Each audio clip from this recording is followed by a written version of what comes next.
Hello നമസ്കാരം, എൻ്റെ പേര് സന്ധ്യ. ഞാൻ ഈ ചാനലിൽ എളുപ്പത്തിലും വേഗത്തിലും ചെയ്യാവുന്ന ഇന്ത്യൻ റെസിപ്പീസാണ് ചെയ്യുന്നത്. അപ്പോൾ ഇന്ന് നമ്മൾ ട്രൈ ചെയ്യാൻ പോകുന്ന റെസിപ്പിയുടെ പേര് മസാല ബാത്ത്. ഇതൊരു മഹാരാഷ്ട്രൻ റെസിപ്പിയാണ്. ഒരു എരിവൊക്കെ ഉള്ള ഒരു പുലാവ് പോലെയാണ് ഈ ഡിഷ്. അപ്പോൾ ഇത് ട്രഡീഷണലി അവരുണ്ടാക്കുന്നത് കോവയ്ക്ക ഉപയോഗിച്ചുകൊണ്ടാണ്. പക്ഷെ നമ്മുടെ കയ്യിൽ അവൈലബിൾ ആയിട്ടുള്ള വെജിറ്റബിൾസ് ഉപയോഗിച്ച് നമുക്ക് ഉണ്ടാക്കാവുന്നതാണ്. അപ്പോൾ ഇതിനാവശ്യമുള്ള സാധനങ്ങളുടെ ലിസ്റ്റ് ഡിസ്ക്രിപ്ഷൻ ബോക്സിൽ കൊടുത്തിട്ടുണ്ട്. അപ്പോൾ വീഡിയോയിലേക്ക് കടക്കുന്നതിന് മുമ്പ് എൻ്റെ ചാനൽ സബ്സ്ക്രൈബ് ചെയ്യാത്തവർ ദയവായി സബ്സ്ക്രൈബ് ബട്ടൺ അമർത്തിയിട്ട് അതിൻ്റെ അടുത്തുള്ള ബെല്ലൈക്കനും അടിക്കാൻ മറക്കരുത്. വീഡിയോ ഇഷ്ടപ്പെടുകയാണെങ്കിൽ ലൈക്കും ഷെയറും കമൻറ്റും ചെയ്യാൻ മറക്കരുത്. മസാല ബാത്തിന് ആവശ്യമുള്ള സാധനങ്ങൾ പറയാം. അരി ഞാനിവിടെ ഉപയോഗിക്കുന്നത് ബസ്മതി റൈസാണ്. അത് ഞാൻ വെള്ളത്തിൽ സോക്ക് ചെയ്യാൻ വെച്ചിട്ടുണ്ട്. നമുക്ക് വേണമെങ്കിൽ സാധാരണ പച്ചരി ഉപയോഗിക്കാം ഇതുണ്ടാക്കാൻ.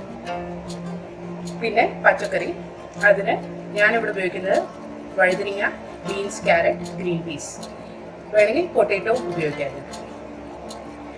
ഒരു പച്ചമുളക്, കരിവേപ്പില, പിന്നെ സവാള നന്നായിട്ട് ചെറുതായിട്ട് അരിയണം. ഓൾമോസ്റ്റ് ഗ്രേറ്റ് ചെയ്ത പോലെ ആവണം. അങ്ങനെ അരിഞ്ഞു വെച്ചിട്ടുണ്ട്. പിന്നെ മെയിൻ ഇൻഗ്രീഡിയൻ്റ് ആയ മസാല പേസ്റ്റ്. അപ്പോൾ ഈ പേസ്റ്റ് ഞാൻ എങ്ങനെ ഉണ്ടാക്കിയെന്ന് ആദ്യം നോക്കാം. അപ്പോൾ മസാല ബാത്ത് ഉണ്ടാക്കാനുള്ള മസാല ആദ്യം ഉണ്ടാക്കണം. അതിനായിട്ട് ഇവിടെ മല്ലി, ജീരകം, മുളക്, കുരുമുളക്, ഏലക്ക, ഗ്രാമ്പു, പട്ട, ഇത്രയും സാധനങ്ങൾ ഞാൻ എടുത്തു വെച്ചിട്ടുണ്ട്. ഇത് കൂടാതെ നമുക്കൊരു 1/4 കപ്പ് തേങ്ങ ചിരകിയത് വേണം. പിന്നെ ഇഞ്ചി, വെളുത്തുള്ളി വേണം. കുറച്ച് കായപ്പൊടിയും വേണം. അപ്പൊ നമുക്ക് ഈ മസാല ആദ്യം വറുത്തെടുക്കാം.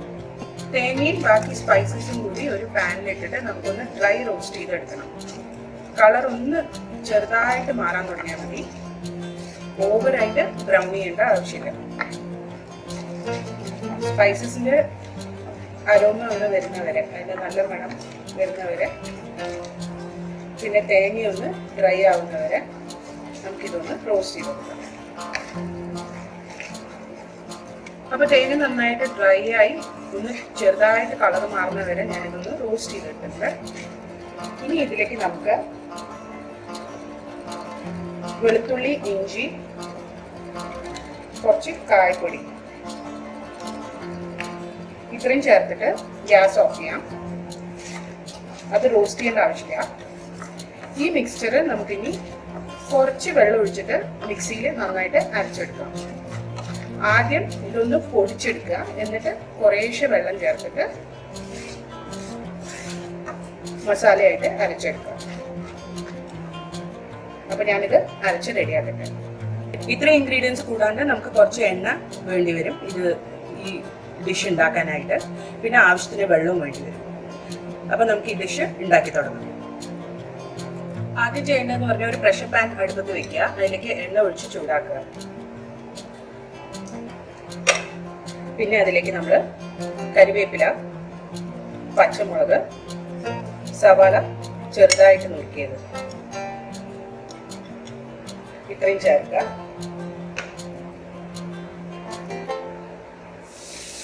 ഇനി നമ്മളിത് സവാള ഒന്ന് സോഫ്റ്റ് ആവുന്നവരെ മിക്സ് ചെയ്ത് കൊടുക്കാം.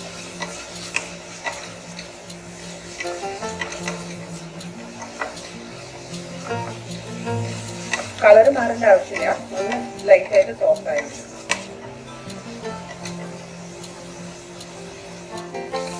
അപ്പൊ സവാള ഒന്ന് സോഫ്റ്റ് ആയതിനു ശേഷം ഞാൻ ഇതിലേക്ക് കുറച്ച് മഞ്ഞൾപ്പൊടി ചേർത്തിട്ടുണ്ട്. എന്നിട്ട് ഇതൊന്ന് വഴറ്റിയെടുക്കാം.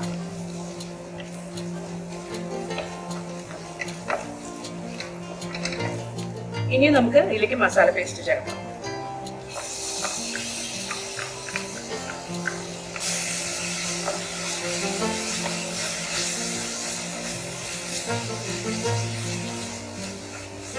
പച്ചക്കറിയിലേക്ക് ആഡ് ചെയ്യാം.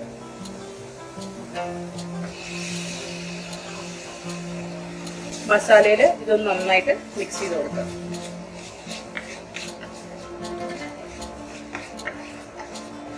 പച്ചക്കറി മസാലയിലൊന്ന് വഴറ്റിയതിനു ശേഷം അരി നമുക്ക് ഇതിലേക്ക് ചേർക്കാം. വെള്ളം അരിച്ചതിന് ശേഷമാണ് അരി എടുത്തിരിക്കുന്നത്.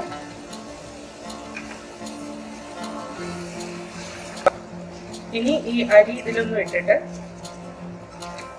1 മിനിറ്റ് നേരത്തേക്ക് വഴറ്റിയെടുക്കാം.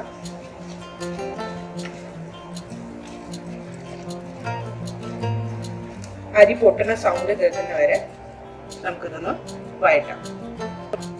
അരി ചേർത്ത് കഴിഞ്ഞിട്ട് 1 മിനിറ്റ് നേരത്തേക്ക് നമുക്കിതൊന്ന് വഴറ്റി കൊടുക്കാം. അപ്പോൾ നമുക്ക് ഈ അരി പൊട്ടുന്ന സൗണ്ട് കേൾക്കാൻ പറ്റും. അതുവരെ ഒന്ന് ചെയ്യണം. അപ്പോൾ അരി പൊട്ടുന്ന സൗണ്ട് വന്നു തുടങ്ങി. ഇനി നമുക്ക് ഇതിലേക്ക് 2 കപ്പ് ചൂടുവെള്ളം ഒഴിക്കാം. അപ്പോൾ 1 കപ്പ് റൈസാണ് ഞാൻ എടുത്തിരിക്കുന്നത്, അതനുസരിച്ച് ഡബിൾ വെള്ളം. അപ്പോൾ 2 കപ്പ് ചൂടുവെള്ളം നമുക്ക് ഇതിലേക്ക് വയ്ക്കാം.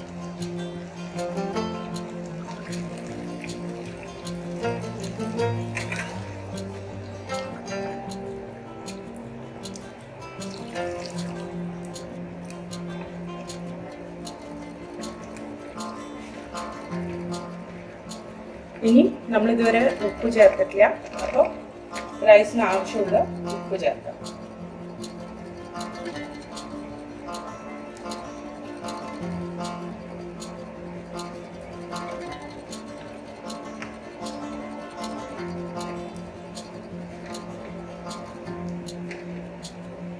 നന്നായിട്ടൊന്ന് ഇളക്കി കൊടുത്തിട്ട്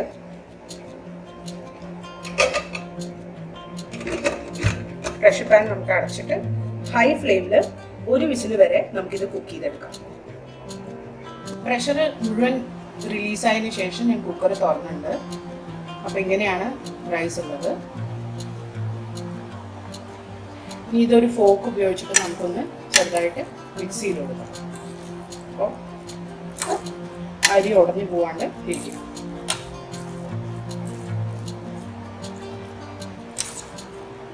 അപ്പോൾ മസാല ബാത്ത് റെഡി ആയിട്ടുണ്ട്. ഇത് നമുക്ക് റൈത്തയുടെ കൂടെ സെർവ് ചെയ്യാം. ഇതൊരു 1 പോട്ട് ഡിഷായിട്ട് നമുക്ക് ഉപയോഗിക്കാവുന്നതാണ്, അല്ലെങ്കിൽ ലഞ്ച് ബോക്സിനുള്ള റെസിപ്പി ആയിട്ടും ഉപയോഗിക്കാവുന്നതാണ്. അപ്പോൾ ഈ റെസിപ്പി നിങ്ങൾ വീട്ടിൽ ട്രൈ ചെയ്ത് നോക്കിയിട്ട് ഇഷ്ടപ്പെടുകയാണെങ്കിൽ എൻ്റെ കമൻറ്റ് സെക്ഷനിൽ അറിയിക്കുക. അടുത്ത പ്രാവശ്യം ഒരു പുതിയ റെസിപ്പിയുമായി വരുന്നവരെ ബൈ.